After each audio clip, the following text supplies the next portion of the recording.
Vitamin C ची कमतरता भरून काढण्यासाठी, केस गळती कमी होण्यासाठी, हाडांना मजबूती देण्यासाठी, प्रॉपर डायजेशनसाठी, स्किन ग्लो करण्यासाठी आणि अँटीऑक्सिडंट वाढण्यासाठी. त्याचबरोबर शुगर फ्री आवळा प्राश खूप महत्त्वाचा आहे. त्यासाठी सीड्स काढलेली किंवा बी काढलेली खजूर घेतलेली आहे.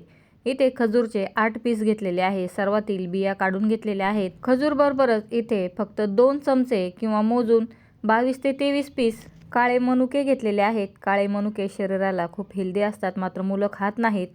आता याच्यामध्ये गरम पाणी टाकलेलं आहे आणि 15 मिनिटं खजूर आणि मनुके भिजवून घ्यायचे आहेत.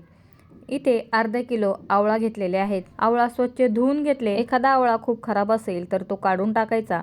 उकळत्या पाण्यावरती आवळे ठेवून घेतले आणि झाकण ठेवून गॅसची फ्लेम लो करायची आणि आपल्याला 8 ते 9 मिनिटं लो फ्लेमवरती आवळे वाफवून घ्यायचे आहेत. आणि ते 9 मिनिटांमध्ये बघा आवळ्यांचा कलर पूर्ण चेंज झालेला आहे आणि आवळ्यांना चीर पडलेली आहे किंवा क्रॅक्स गेलेले आहेत.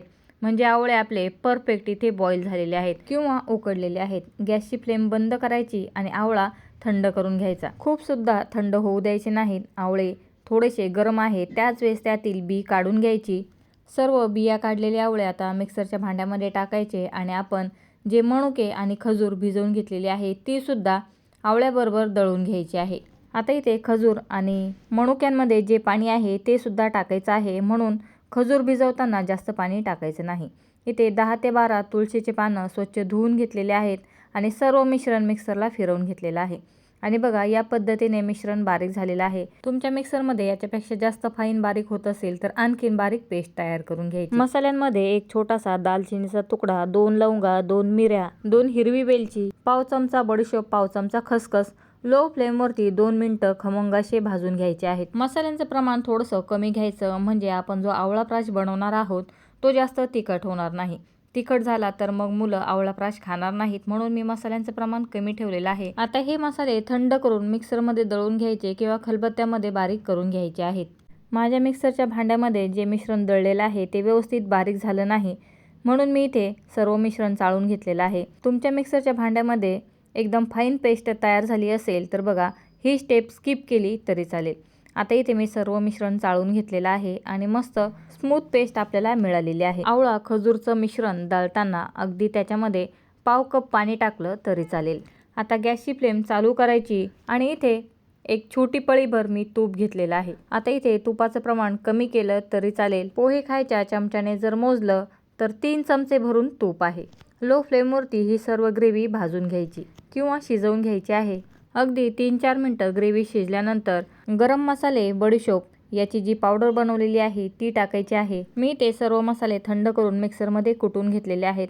खमंग असे मसाले भाजले गेले की बघा खलबत्त्यामध्ये सुद्धा चांगले बारीक कुटून होतात.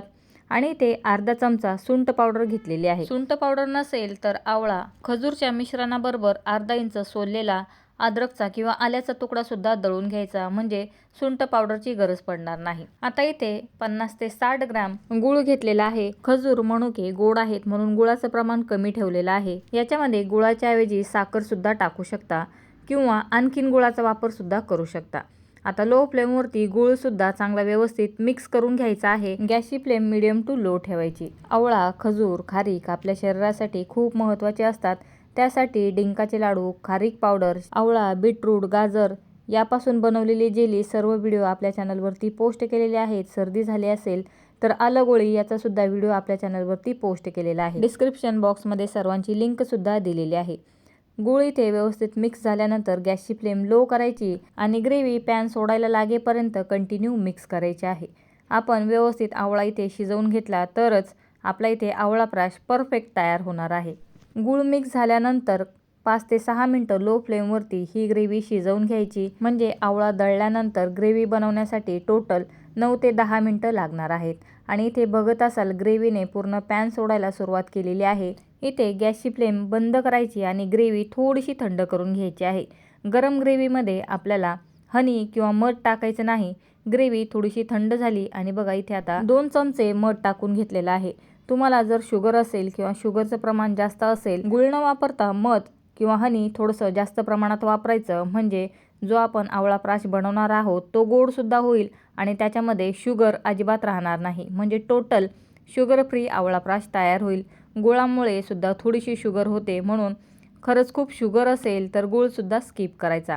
आता हे सर्व मिश्रण थंड करून घ्यायचं आहे आणि आपला आवळा प्राश तयार आहे. थंड झाल्यानंतर याचा संपूर्ण कलर इथे चेंज झालेला आहे आणि बघत असाल परफेक्ट आवळा प्राश तयार आहे. फक्त याच्यामध्ये पाणी अजिबात राहू द्यायचं नाही, म्हणजे आवळा प्राश खराब होणार नाही.